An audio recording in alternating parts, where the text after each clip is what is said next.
While I was preparing for this sermon, it happened about a year ago I did Onward. So that song that they just sang was from Onward. They did it, RJ did it last year, but I think it's very appropriate and very poignant to include again. And while we were getting ready, Omar requested that I tell some more jokes, but it just didn't, I don't know. I was thinking about what I could do, and I was working on like a steak joke, but they're never well done, so I didn't want to do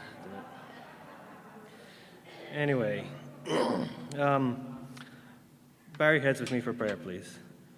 Dear Lord, thank you for the time, the technology, just the way we're able to get together, and please continue to bless us as we go into this next phase of our renovation project, and please speak through me and with me. In Jesus' name we pray, amen. So the film Luca was one that I had tossed around doing last year while I was working on my Onward sermon, and it came out and I was like, I could easily just switch around, but I saved it for a whole year, so you're welcome.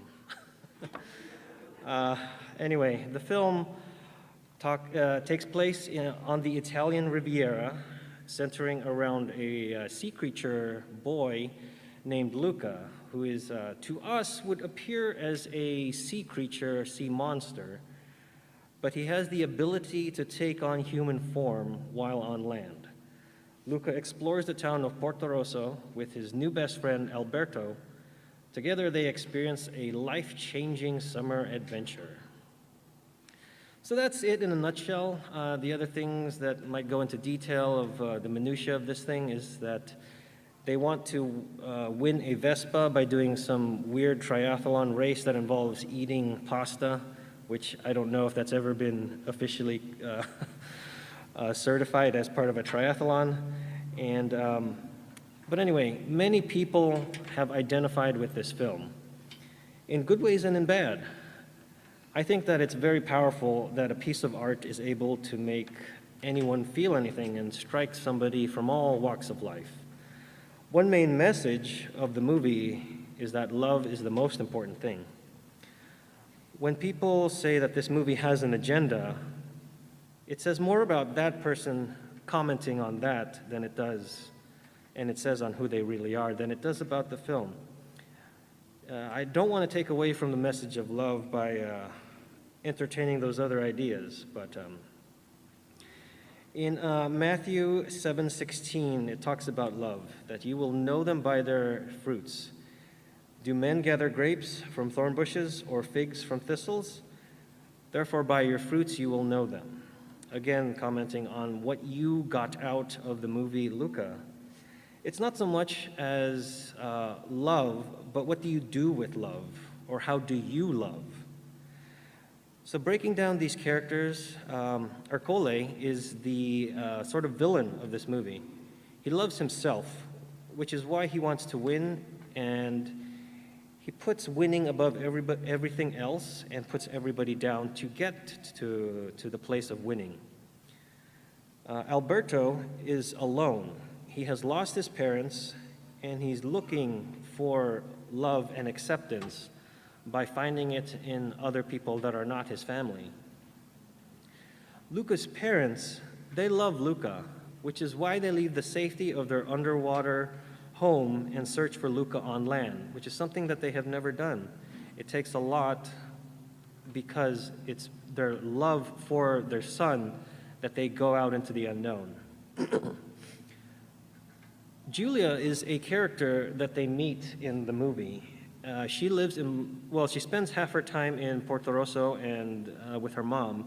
She lives in Portorosso with her dad, Massimo.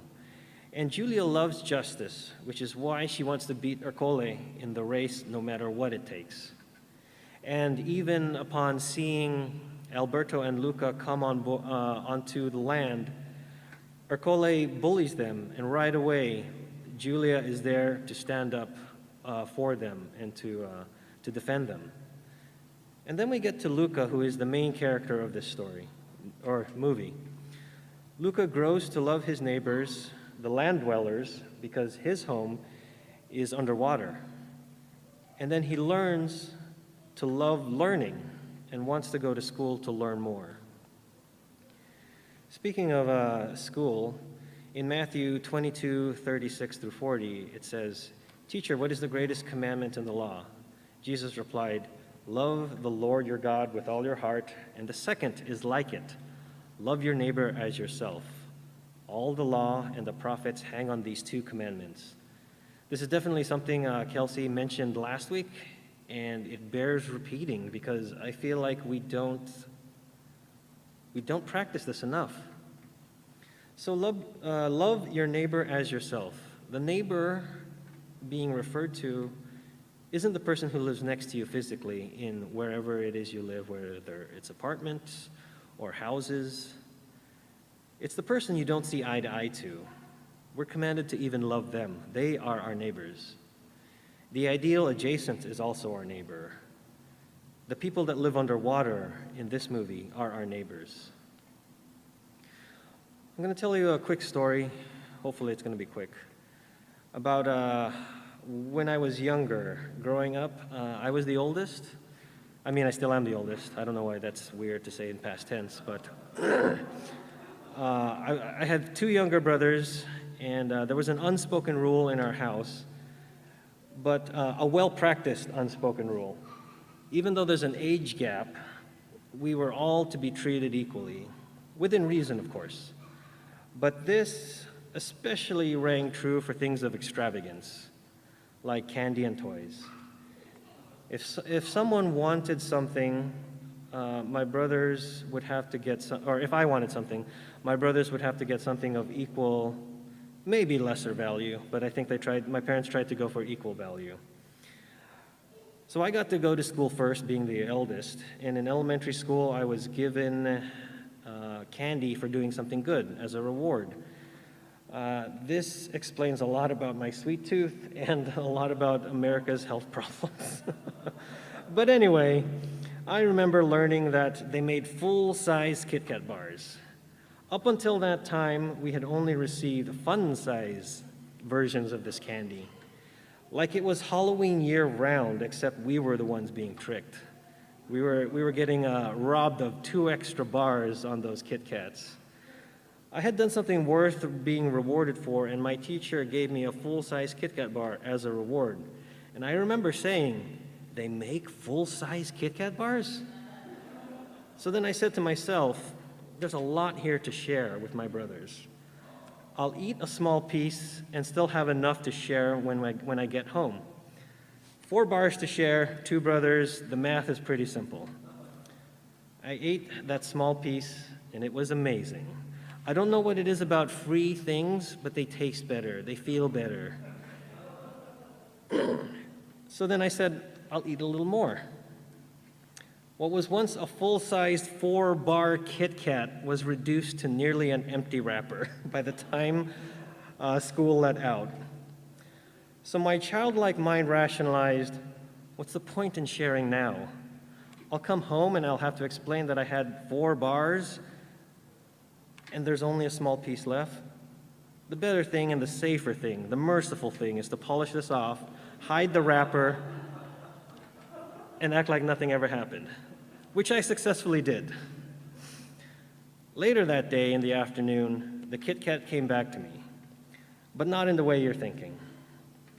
My middle brother had just come home from running an errand with one of my parents. He came home with a big smile on his face. And joy is a thing that is hard to pin down, but you know it when you see it. I saw in that day joy in my brother's eyes. And he pulls out from his pocket a napkin and unwraps a full-size Kit Kat bar. He had carefully separated from its other half. I mean, the perforations were pretty precise. My brother says, "They make full-size Kit Kat bars." And I was like, deja vu? We both learned the same thing in the same day. His eyes were so wide with this discovery that I'd never seen anything like that since. So I was placed with a dilemma of what to do now.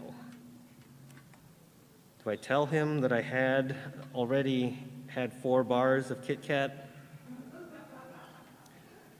So my brother grabs a ruler and he decides to divvy those 2 bars into 3 equal pieces. So we have a ruler because we lived in an Asian household, and they always emphasized mathematics and academics.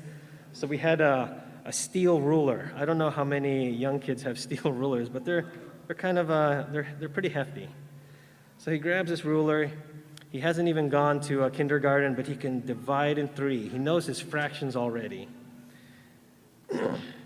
Side note that Kit Kats are made of wafers that are covered in chocolate, and then those bars are called fingers. That is something I learned today while researching for my sermon. Rumor has it that the other ingredient in Kit Kat are crushed Kit Kats. So that begs the question, what was in the first Kit Kat?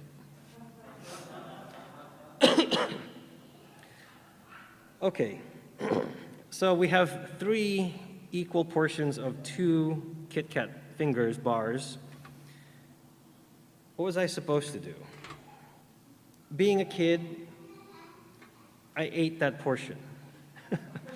And I tell that story not to illustrate that I have a love for Kit Kat. That's not true. I tell that story to say that that younger version of me had a love for myself, where my brother had a love for the family, the brother unit. That story made me reflect on that I have grown as a person, and that Alberto and Luca in the movie also grow. We need to look into the mirror or the reflection in the water and see what we are and what we want. Ercole is a bully. He's the real monster in this movie, not the sea monsters, not the unsubstantiated fear of what's dwelling under the water. The sea versions, we are all sea monsters inside of us. We all have that ability to shape-shift, to, there's a term, code switching. We know how to talk one way, and we know how to butter up somebody else another way. We can also be a wolf hiding in a flock of sheep, to put it into a biblical illustration. We were all made in the image of God. We have the love, the likes of which you would not believe. But we also have the rage in us that you would scarcely imagine. If you cannot satisfy the one, you will indulge the other. So I mentioned earlier, Luca and Alberto meet Julia. There are 2 sea creatures meeting a human being.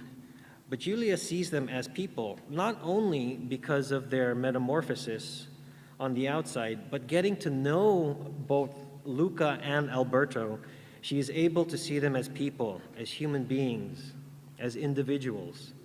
Not like Ercole, who's only seeing them as subjects to be ruled or lorded over. In the course of the movie, Luca learns to ride a bike up mountains and not just swim in the ocean. He wants a Vespa with Alberto, and to them that means freedom. But then later on, he wants to go to school and to learn with his friend Julia. And this nearly sacrifices his friendship with Alberto in order to get his learning, his schooling. At one point, Luca calls Alberto a sea monster because he wants to be accepted by Julia as a human and not as the creature that they are all fearing in this portside town. So to me, that was a very powerful moment for somebody to be a hypocrite on screen, where it's something that I myself have identified with when I look and reflect on what I've done as a human. And my time here on this earth, like, when have I been that hypocrite? So I should also mention that there are going to be spoilers, so if you haven't watched this movie, I'm sorry. So with this confrontation with Luca and Alberto leaves the group of Luca, Julia, and Massimo, the dad. because Alberto is hurt by this betrayal with Luca. But when they go back home to report, or they go back home, Julia and Luca, to I guess have dinner. And Massimo, the dad, asks, "Where's Alberto?" They say, "Oh, he's probably out somewhere else." Massimo immediately goes out to look for Alberto. And watching it this week, it reminded me of the shepherd looking for the one lost sheep. I mean, it's beautifully illustrated in there. And that shepherd is looking for that lost sheep, not for favoritism, and not for anything, despite what the other 99 may say about this lost sheep, saying that that individual ate more food than the 99 of us. No, that shepherd is looking for that sheep because that sheep is lost. And it's just like the prodigal son parable. The father accepts the son who went away from home and squandered his money. How many times have we been the brother who stayed at home and resents his own blood for not been having saved and done the right thing with his inheritance? Where's the grace that we would show and that we would want to receive but can't give? In Romans 7, 15 through 20, it's a very tongue twister passage. "I do not understand what I do, for what I want to do, I do not do, but what I hate, I do. And if I do what I do not want to do, I agree that the law is good. As it is no longer I myself who do it, but it is sin living in me. For I know that good itself does not dwell in me, that is, in my sinful nature. For I have the desire to do what is good, but I cannot carry it out.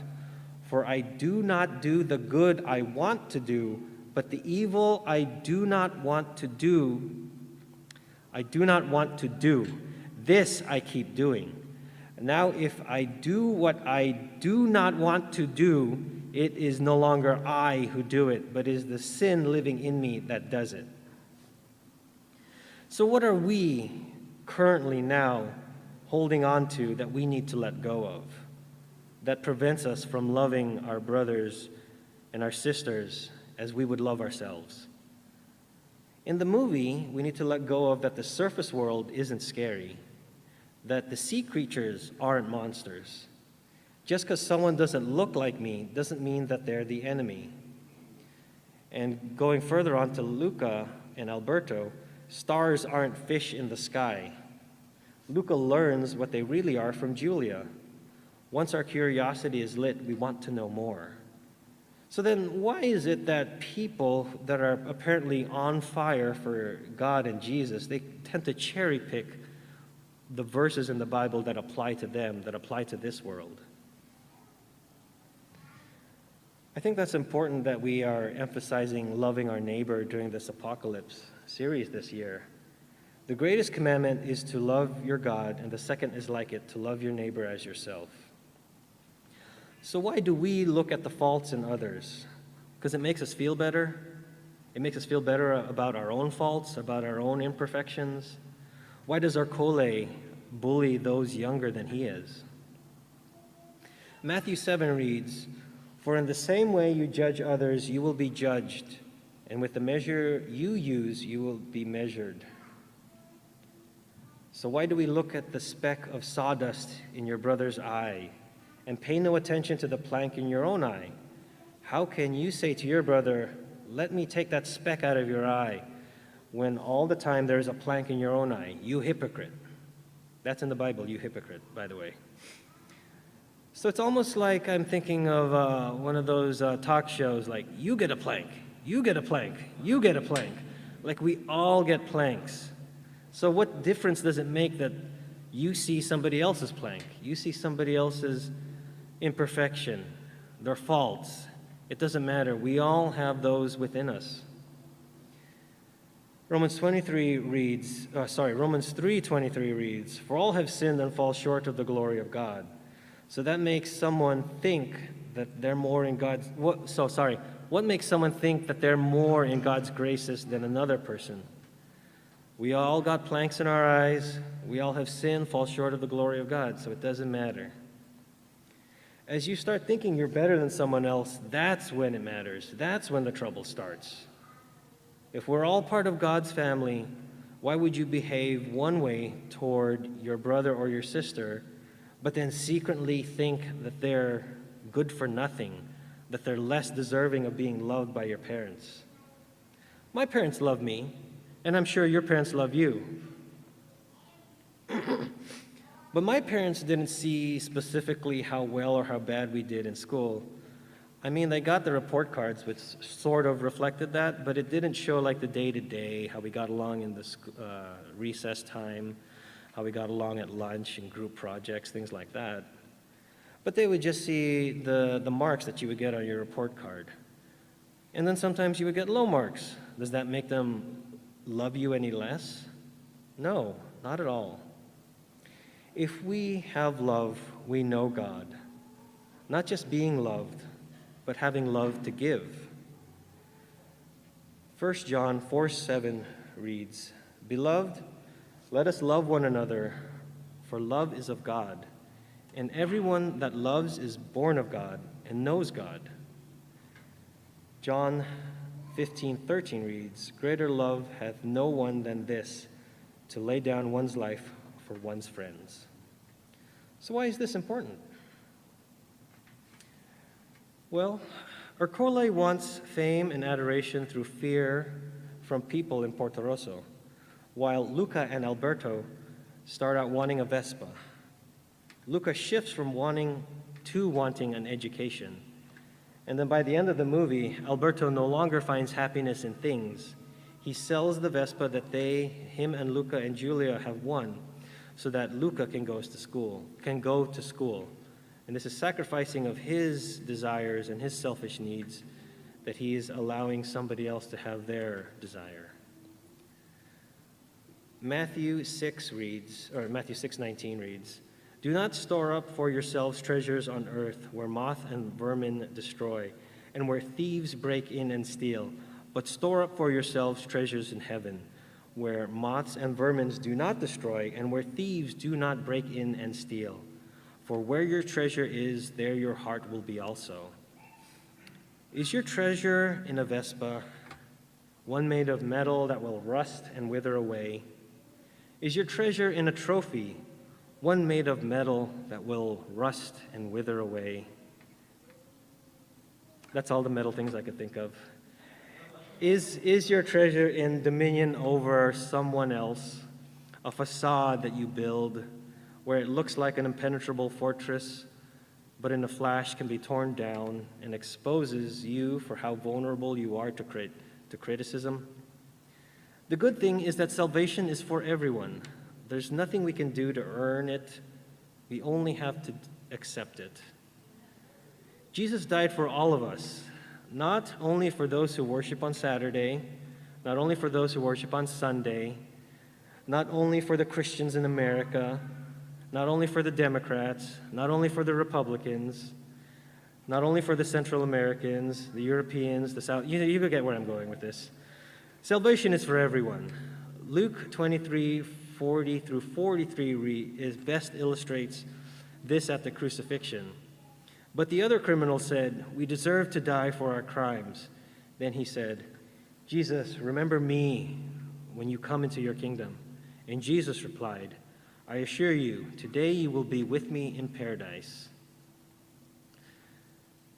Earlier in the Old Testament, Isaiah 54:10 reads, "Though the mountains be shaken and the hills be removed, yet my unfailing love for you will not be shaken, nor my covenant for peace be removed, says the Lord, who has compassion on you."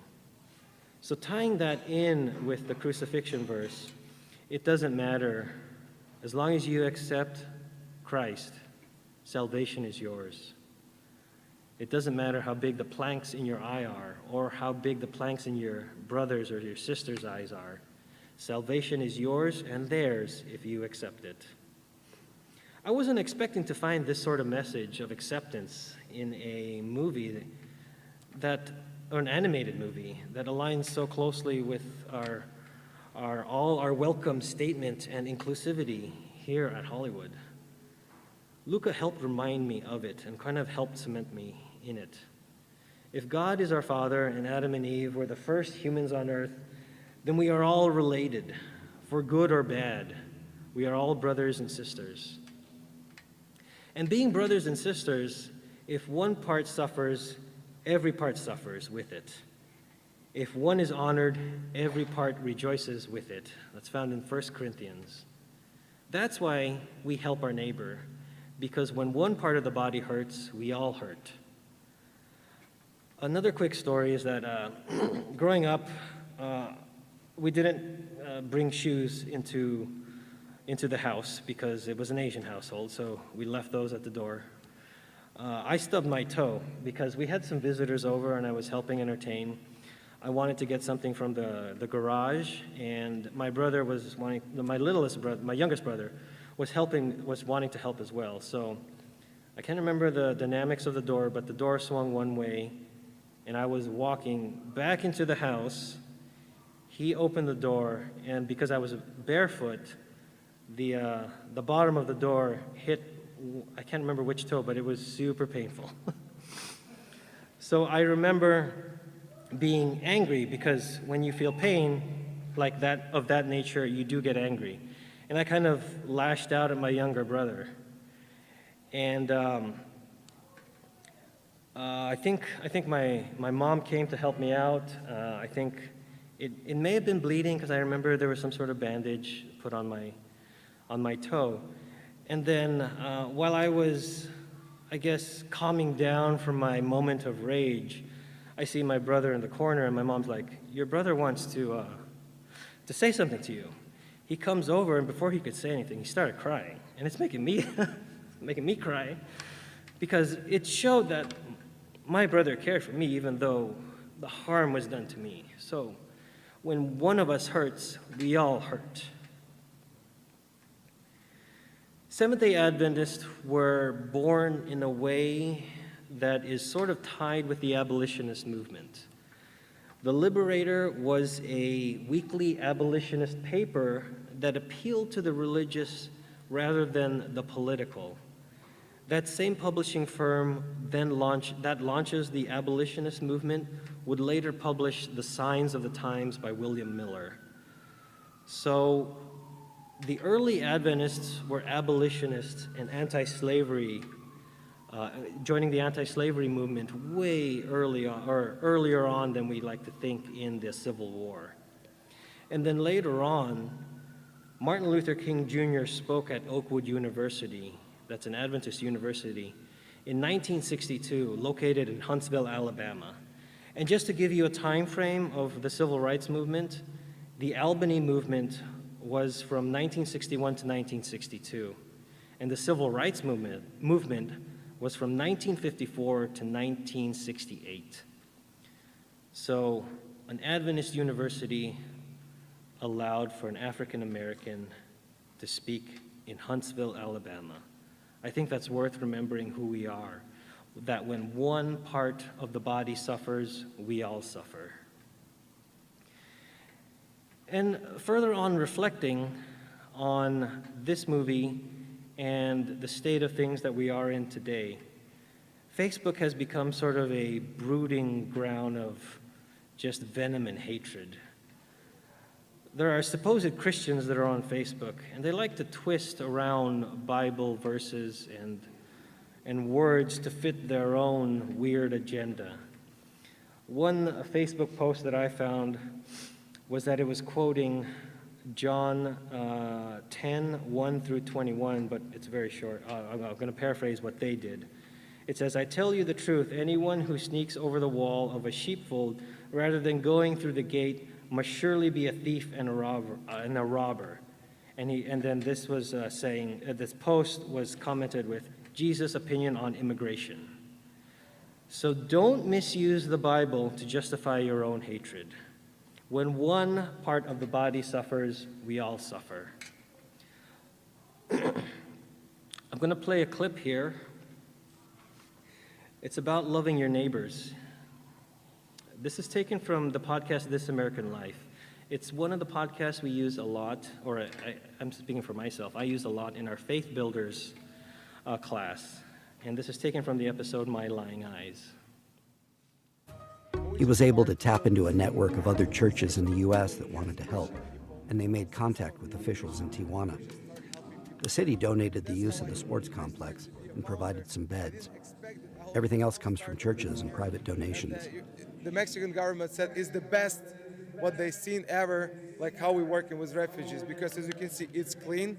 We have volunteers here, we have good kitchen here, and as you know, they opened for us Chaparral border only for Ukrainian refugee. So only Ukrainian can come to this authorized bus and like go to the border, and the CBP officer is processing them there. So the day I was there, Vlad said there'd be between 500 and 800 refugees moving through this shelter. They have a whole system. Each Ukrainian refugee is assigned a number. They scan a QR code for an app that tracks their place in line, and their progress is logged by volunteers at every stop along their final journey to the U.S. It's like if a factory in a military operation had a baby. Normally, it had been taking a day and a half to process the Ukrainians through this shelter and into the U.S., but on this day, it's only taking about 8 hours total. 8 hours. It strikes me hard that there are some migrants, not very far away from where we're standing, who've been waiting, let's just say longer, for their shot at being able to step onto American soil.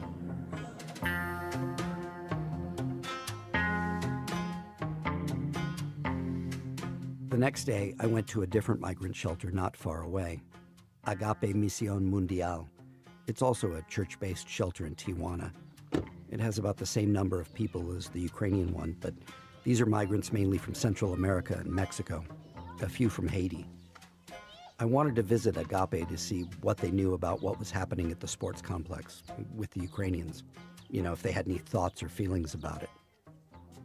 Agape is up a dirt road. It's right between a junkyard and a cemetery, and it's not very big, maybe the size of like 2 Olive Garden restaurants. And I'll just come out and say it. The place has a very different vibe than the Ukrainian compound. Gracias. A young Mexican girl opens the gate to let me in. It's all pretty loosey-goosey, and it's dense with people. Like the same number of people as at the Ukrainian shelter, but in a much smaller space. She was a school teacher back in Michoacan, too, but her family also owned avocado farms and avocado packing facilities. When the cartels arrived and started to demand more and more protection money, Myra's family couldn't afford it. 3 of her uncles were kidnapped, never to be seen again. The cartel made it clear that the next time they came, if her family didn't pay up, they'd kill everyone. So she and 24 of her relatives, cousins, kids, aunts, all fled here together to Tijuana. The cartel continues to send threats, audio messages on WhatsApp. Myra plays a couple of them for me.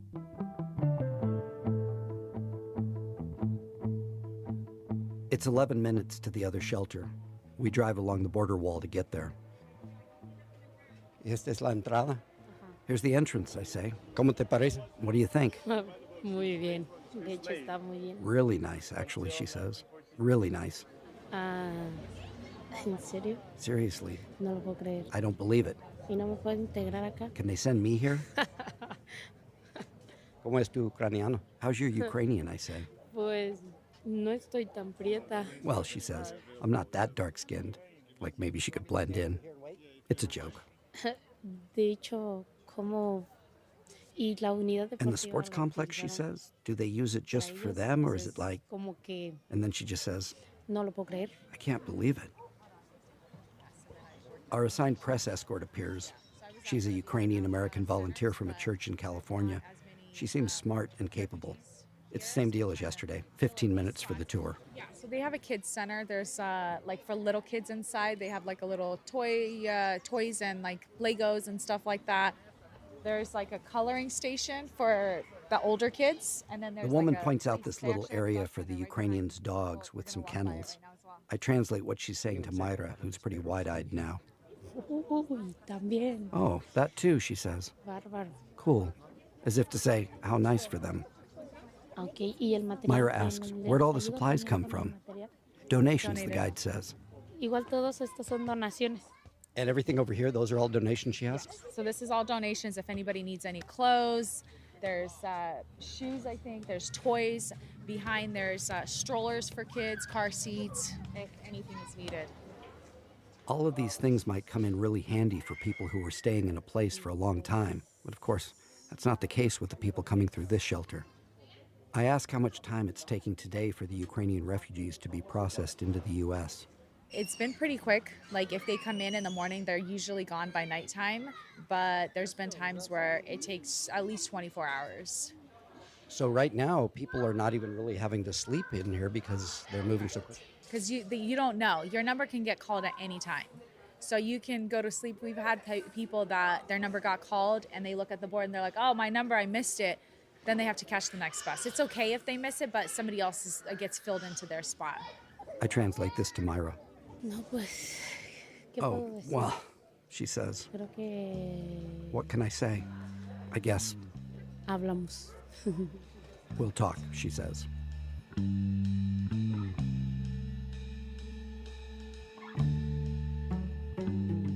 The fact that the Ukrainians are getting processed so quickly and under humanitarian parole, that's tough for her. She tried to get her dad into the U.S. under humanitarian parole. He had severe diabetes. His leg had been amputated. It was getting worse, and no medical interventions in Mexico were helping. The humanitarian parole claim was denied. Myra's father died in the Agape shelter in November. Ver todo eso porque así como dijo la muchacha que ellos tenían familias allá esperándolos, nosotros también. Myra says, the way that woman said that they have families waiting for them in the U.S., well, we do too. We also have family waiting for us over there, and it's the same. Tuvieron la necesidad de salirse de su país They had to leave their country, we also had to leave, y casi obligatoria de salirnos. or really were forced to leave.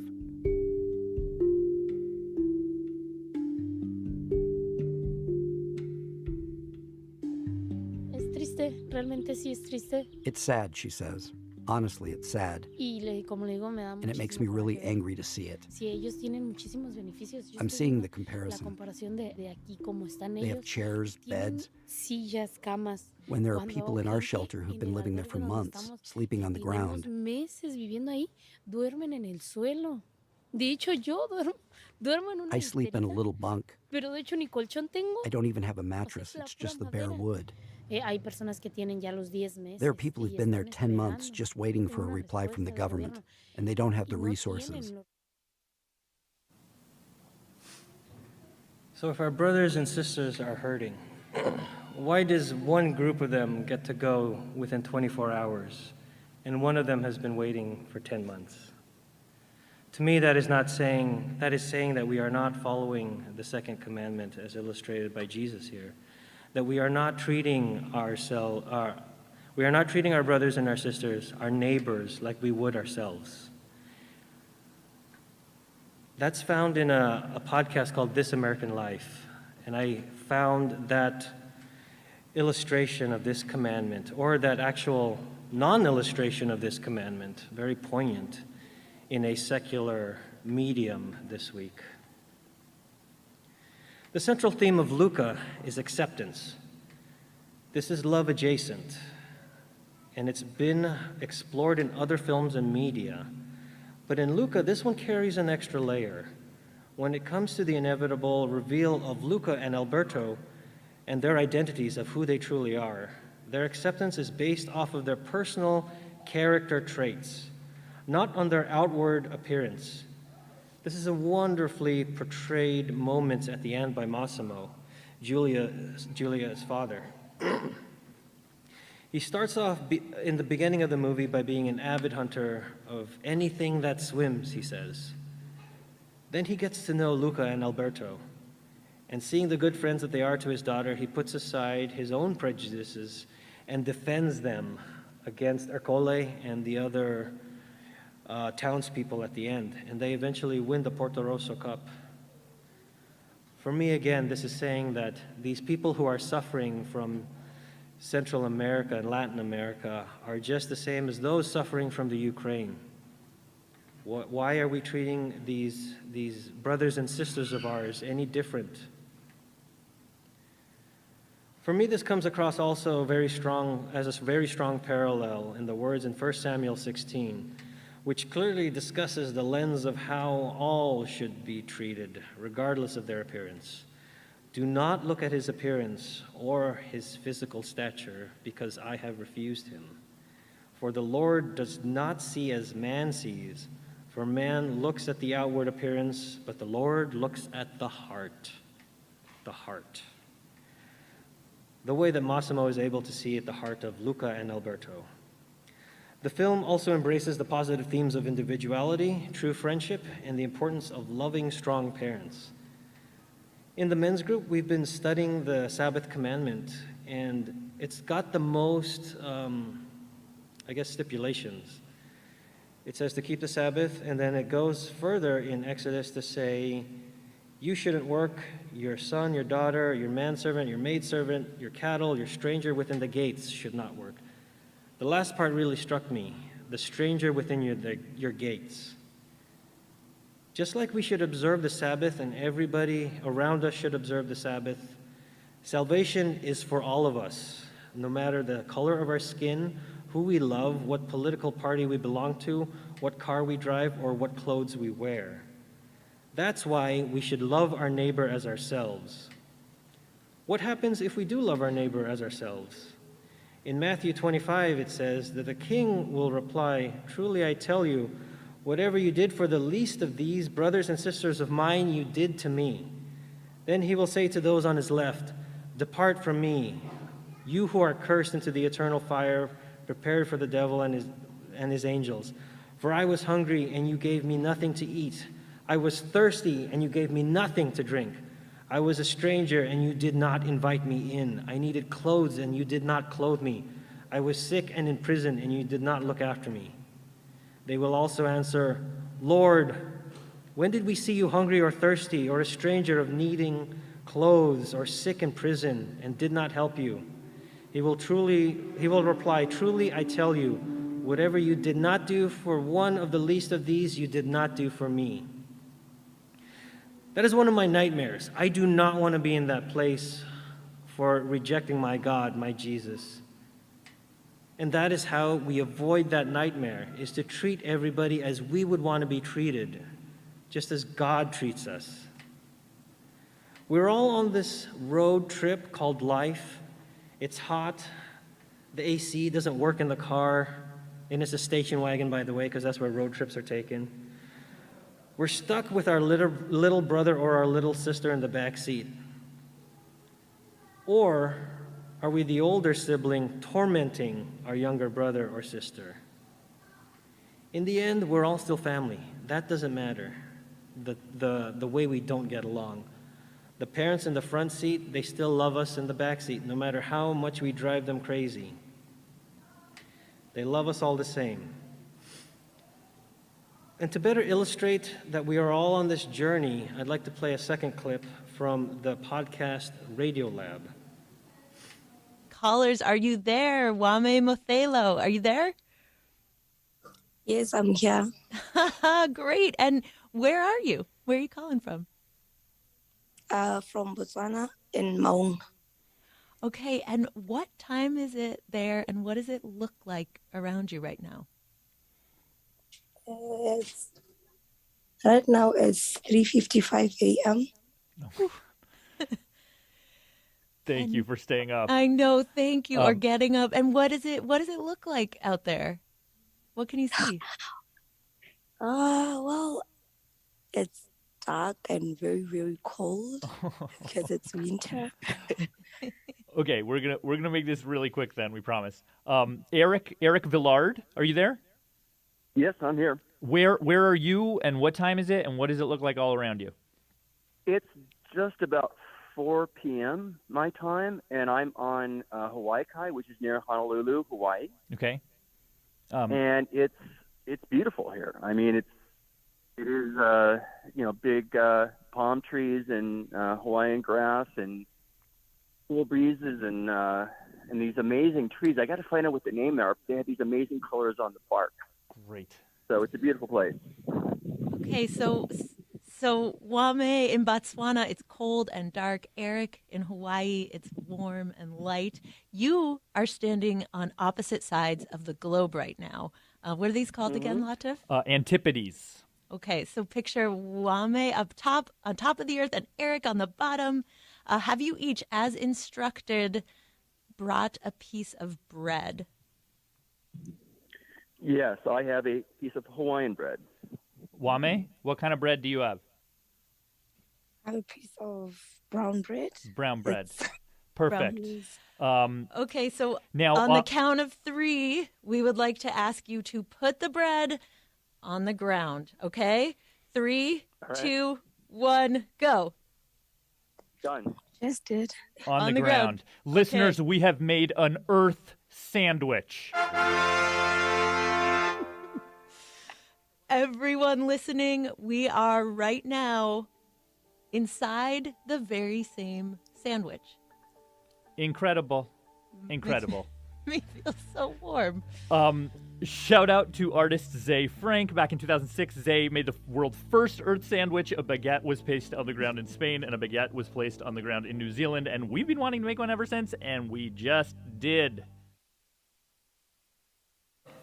So not only are we in an earth sandwich, we are in a station wagon on a road trip called life. Changing your perspective helps in big ways. Empathy and compassion for one another does wonders. It's amazing what a little love can do. To quote Bill and Ted, be excellent to one another. Because we're all family and we're on this road trip together. We're sitting in the back seat, we're annoying each other, we're terrorizing each other. But when one of them is feeling pain and crying, we help. When someone doesn't have a voice to speak, we speak up. Don't do it because we will see you and you will get a Kit Kat for your great deed. Do it because that person is in need, and that person in need is your brother or your sister. If my brothers need help, I'm going to help them. Not because I get a jewel in my crown, but because he's my brother, and it's what family does.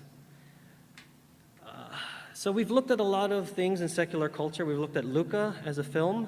We've looked at This American Life, a podcast, Radio Lab, a podcast, and I'd like to close with one more thing, and that is a song by Weezer that will kind of sum this up. And Arlene will be joining me.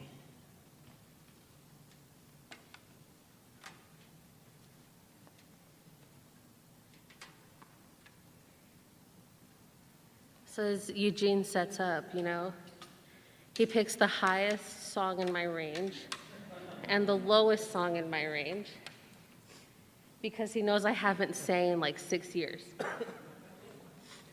But I did these songs because I believe in his message and the message that these songs have.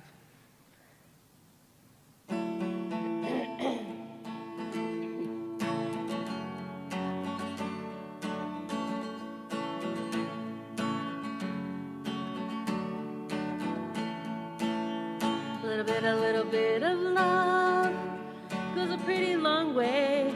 Take a look at where you started from and where you are today. Climbed mountains, swam oceans, got knocked down, kept going. In the end, you got to say a little bit of love goes a pretty long way. All your wounds are healing fine. I'm so glad I got you in my life. Now the winter frost is gone. Now is a chance to live the life we want. A little bit of love goes a pretty long way. Everybody's lost, and that's okay. Some show it, some hide it. It's a battle we're all fighting. So if you're looking for the words to say, a little bit of love goes a pretty long way. Holding on to the right. side of the street. Shadows creeping at your back. You can forget them like amnesiac. A little bit of love goes a pretty long way. Love is really like a wonder drug. Let's medicate, say goodbye to the drama. It's a beeline to nirvana. If you're looking for the words to say, a little bit of love goes a pretty long way. Hey, hey, oh, hey, oh, hey, oh, hey, oh. A little bit of love goes a pretty long way. Take a look at where you started from and where you are today. Climbed mountains, swam oceans, got knocked down, kept going. In the end, you know you got to say a little bit of love goes a pretty long way. Hey, oh, hey, oh, hey, oh. A little bit of love goes a pretty long way.